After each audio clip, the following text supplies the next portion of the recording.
start with name and where you're from, and one thing that you know about nuclear weapons. And I'll start. I'm Ralph Hutchison. I'm from Knoxville, Tennessee. And one thing I know about nuclear weapons is that they have the power to destroy all creation. I'm Judy Markle. I'm from here. And what I know is we shouldn't use them. Because one of the things that I have experienced in the part of the gap between generations in talking about nuclear weapons is understanding the capacity of a thermonuclear weapon and what it can do, how bad of a bomb it would be.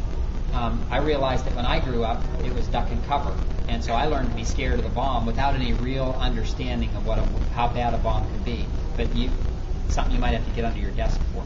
I was an adult when I learned that duck and cover, it wouldn't have saved me for 1 second.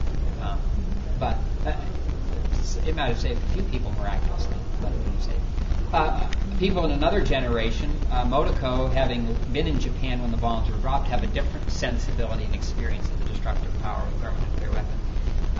For some of us who were alive in 1983 when ABC News, ABC TV put on a movie of the week called The Day After, and they sent out study guides to the schools, and it was one of those things, culturally, it had a broad impact on our culture in the United States. A lot of people got the idea of what a nuclear bomb could do. You were going to say something? Yes. I was going to say, you'd be lucky if you just died. Yes. Yeah. The problem is, if you survive, it's worse. Yeah. You never know when you're going to come down with leukemia. You never know when you get married if your children will all be born before. It goes generation after generation. And death would be a blessing. Can you pronounce for me the Japanese word for the survivors? Is it habakusha? But there are people still dying from the effects. Generation after generation. And the first-hand witness of the destructive power of Hiroshima and Nagasaki is passing as that generation passes. So how do people who don't have that experience come to understand the power of a nuclear weapon?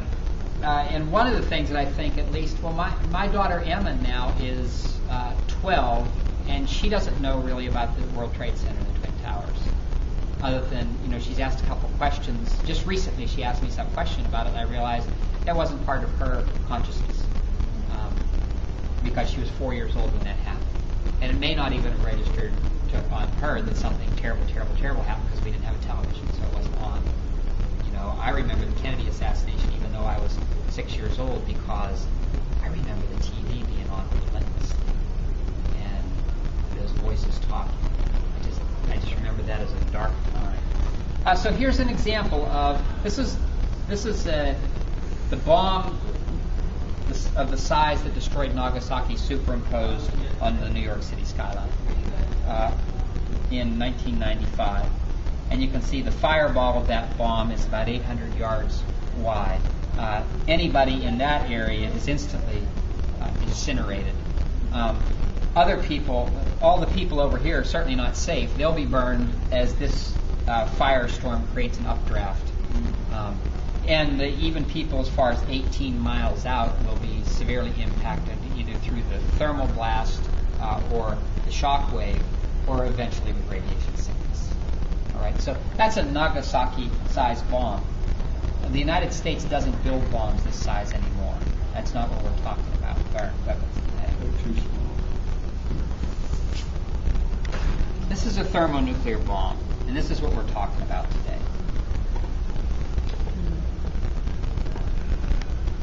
All 5 boroughs of Manhattan are gone.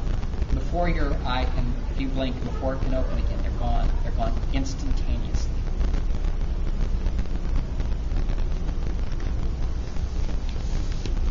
Virtually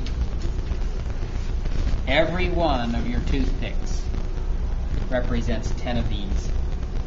Every one of those toothpicks represents 10 of these. When President George W. Bush took office, there was an article in Newsweek magazine about 3 months after he took office about his first nuclear briefing. And he was told at that time that the United States United States had 5,000, I think it was 5,195 nuclear weapons actively deployed. And he asked a very sensible question, which apparently didn't happen very often with that president. He said, "What do we need all these weapons for?" And they had a map in front of him that showed all the targets of our nuclear weapons in Russia. And he pointed to a spot. He said, "What's that target?" And they called up on the computer and they said, "That's a railroad siding in some remote location in Russia. Out in the middle of nowhere, there was a railroad spur, and it was targeted for a thermonuclear weapon. Maybe it would have conceivably been used to move supplies or something around." Well, Dick Cheney was in the briefing, and he sort of went off on a rant. "Why in the world would you target blah, blah, blah, blah, blah?" And when he finished, the general who was doing the briefing said, "When you were the Secretary of Defense under Ronald Reagan or under the first Bush, anyway, when you were Secretary of Defense, you required the Army to have an actual physical target for every one of our actively deployed thermonuclear weapons. And so we started with the biggest targets, Moscow, 10 or 15 warheads aimed at Moscow. And by the time we had assigned them all, this railroad siding is one of them, which sort of shows the nonsense of this as well. It just doesn't.